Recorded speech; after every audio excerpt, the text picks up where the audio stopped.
नमस्कार, मैं हूं आपके साथ रेशु त्यागी। आपको अमिताभ बच्चन का वो फेमस डायलॉग तो याद ही होगा, डॉन का इंतजार तो 11 मुल्कों की पुलिस कर रही है। जी हाँ, आज हम बात करेंगे ऐसे ही एक सीरियल किलर की जिसका इंतजार 11 नहीं लेकिन 9 मुल्कों की पुलिस ने किया।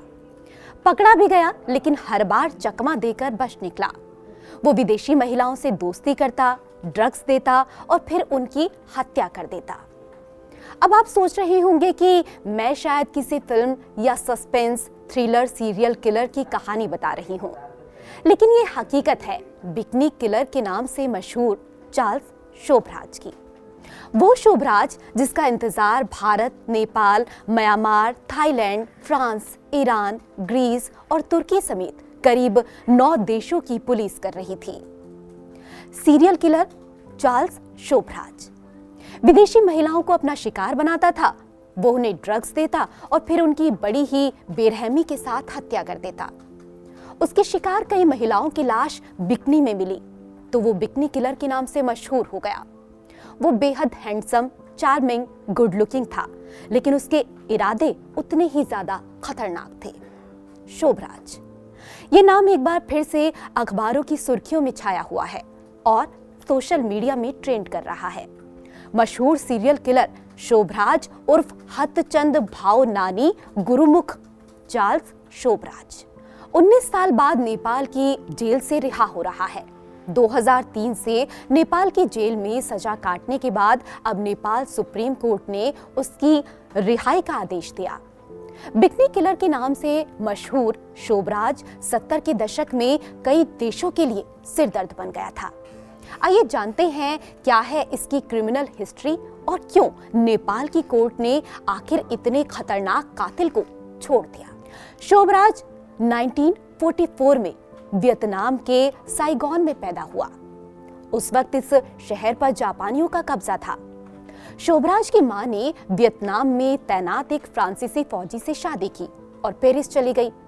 फ्रांसीसी फौजी ने चार्ल्स को अपना लिया जिससे उसे फ्रांस की नागरिकता हासिल हो गई, लेकिन वो बहुत कम उम्र का था। तभी उसके माता पिता का तलाक हो गया और वो अकेला हो गया और यहीं से शुरू हुई उसकी सीरियल किलर बनने की कहानी। उसने फ्रांस में कई क्राइम किए और कई बार जेल में सजा भी काटी। शोभराज 18 साल की उम्र में पहली बार जेल गया था। 1971 यानी 1971 में चार्ल्स शोभराज ग्रीस की रोड्स पुलिस स्टेशन की छत से कूदकर भाग निकला था।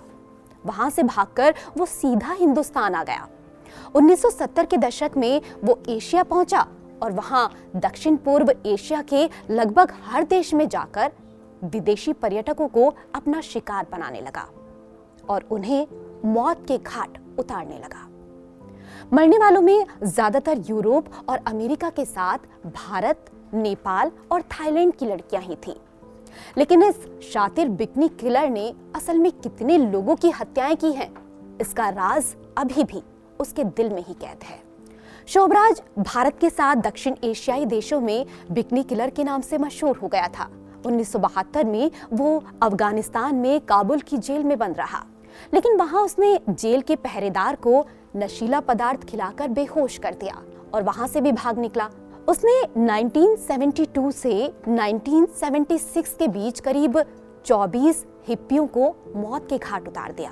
वो जब विदेशी पर्यटक महिलाओं को अपना शिकार बनाता तो इन सब महिलाओं की लाश बिकनी में ही होती, इसीलिए वो बिकनी किलर के नाम से फेमस हो गया था। 1975 में एक बार फिर चार्ल्स शोभराज को ग्रीस में पुलिस ने पकड़ लिया और वहां की सबसे सुरक्षित माने जाने वाली एजिना टापू की जेल में उसको बंद कर दिया था।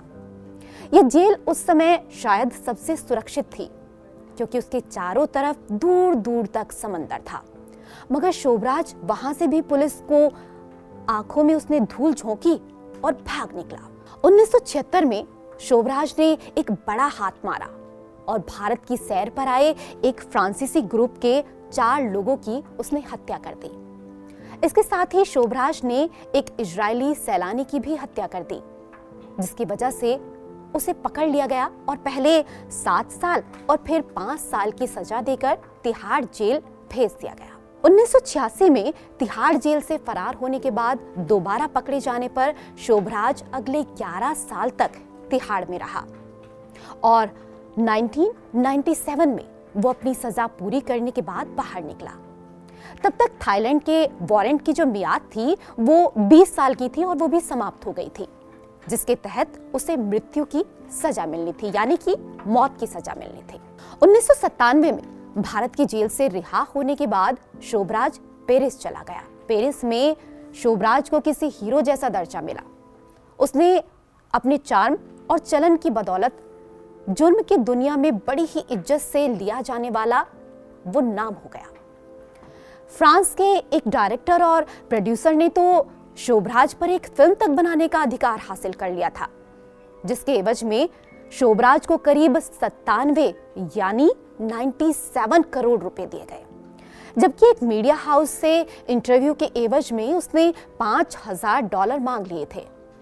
2003 में नेपाल पुलिस ने शोभराज को इस हरकत के लिए पकड़ा।